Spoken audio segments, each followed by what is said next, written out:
अब मैं RSS BJP वालों से पूछना चाहता हूं,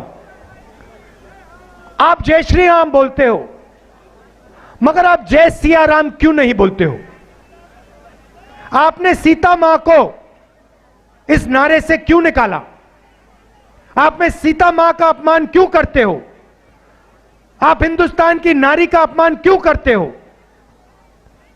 और मैं उनसे कहता हूं, हे राम नारा का प्रयोग कीजिए, जय सिया राम बोलिए, क्योंकि यही हिंदुस्तान का, राजस्थान का इतिहास है और इस नारे से इस देश को शक्ति मिलती है।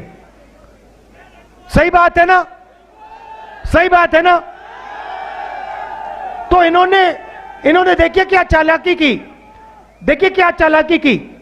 इनके संगठन में आपको एक महिला नहीं मिलेगी, आरएसएस में एक महिला नहीं मिलेगी आपको। ये महिलाओं को दबाते हैं, महिलाओं को दबाते हैं ये लोग, अपने संगठन में एक महिला को नहीं आने देते। इनके जो प्रचारक होते हैं, एक महिला नहीं मिलेगी आपको।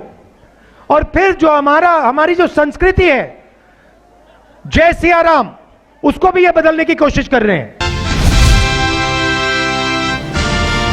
कि सबसे ज्यादा अगर जहरीली शराब से मृत्यु हुई है तो वो भाजपा शासित मध्य प्रदेश राज्य है, जहां 1214 लोगों की मृत्यु हुई। कर्नाटका दूसरे नंबर पर, कर्नाटका पहला भी भाजपा शासित और दूसरा भी भाजपा शासित राज्य कर्नाटका, यानी 909 लोगों की जहरीली शराब से मृत्यु हुई। उसके बाद पंजाब आता है 725 और उसके बाद फिर चौथा नंबर पे हरियाणा आता है, 476 लोगों का डेथ हुआ।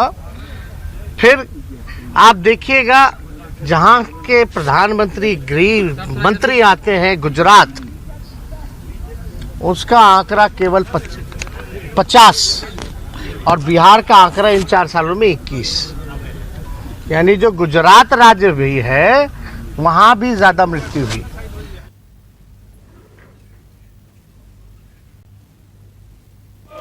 दो तस्वीरें इस वक्त आपके सामने, आप देख रहे हैं कि शराब से मौत पर इतना बवाल क्यों हो रहा है, इसका जवाब किसी को नहीं मिल रहा। आखिरकार जिम्मेदार कौन है, इसका भी जवाब नहीं मिल रहा है। लेकिन आज सीएम नीतीश कुमार ने ऐसा बयान दिया है जो हैरान करने वाला है। उन्होंने कहा कि बिहार में शराब बैन है और अगर इसके बाद कोई पिएगा तो मरेगा ही।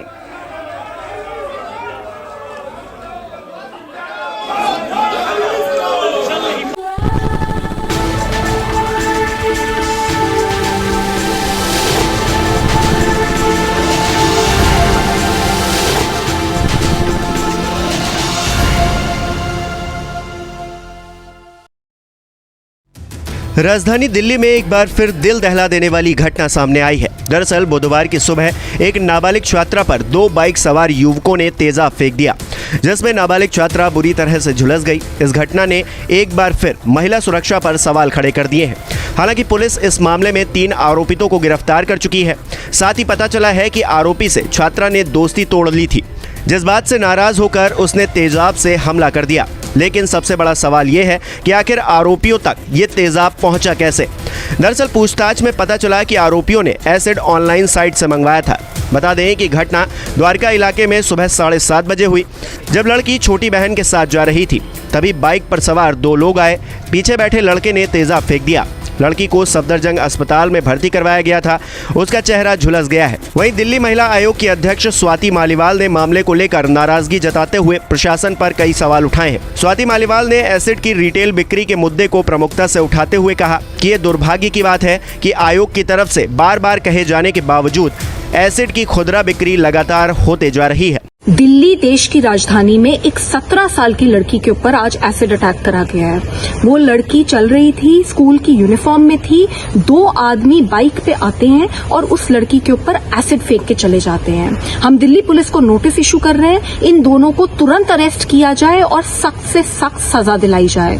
लड़की और लड़की के परिवार की जो भी संभव मदद है हम करने की कोशिश कर रहे हैं। पर एक बहुत बड़ा सवाल उठता है, दिल्ली महिला आयोग पिछले कई सालों से बार बार रिकमेंडेशन दे रहा है, नोटिस इशू कर रहे हैं, समन्स इशू कर रहे हैं कि कब रिटेल सेल ऑफ एसिड को बैन करोगे। आज दिल्ली की ये हालत है कि दिल्ली में कोई भी जाकर जैसे सब्जियां मिलती है ना, उस तरीके से कहीं से भी आसानी से एसिड खरीद के ले आता है और किसी के ऊपर भी डाल देता है। तो ये कब तक चलता रहेगा? क्यों सरकारें सो रही हैं और क्यों वो इसके ऊपर निर्णय नहीं लेती कि रिटेल सेल ऑफ एसिड को पूरी तरीके से बैन किया जाए। दिल्ली महिला आयोग नोटिस इशू करेगा और इंश्योर करके रहेगा कि retail sale of acid ban हो, क्योंकि जब एक लड़की के ऊपर एसिड फेंका जाता है ना, तो उसकी पूरी की पूरी रूह कांप जाती है।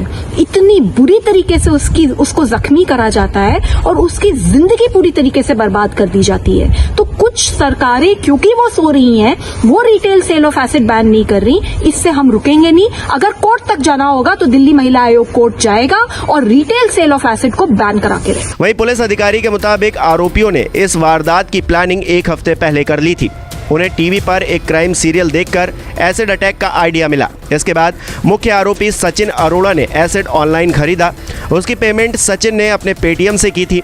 डीसीपी के मुताबिक वो एसिड की बिक्री के लिए नोटिस भी जारी कर रहे हैं ताकि एसिड की ऑनलाइन बिक्री रोकी जा सके।